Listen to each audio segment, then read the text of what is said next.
Ito na po, pabalik na po tayo ng North Cotabato kasi na-accommodate tayo pakinti natin. Ito na driver natin. Hi ka. Sabi mo, hi.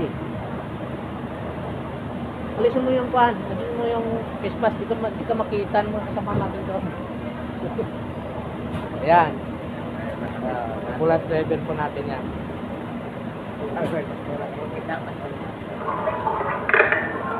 Tinatawagan ang bantay ni Patient Muhammad Said. Babalik na po tayo ng North Cotabato. Ang bantay ni Patient Muhammad Said sa nurse station ng May kapal sa lahat ng ating ginagawain.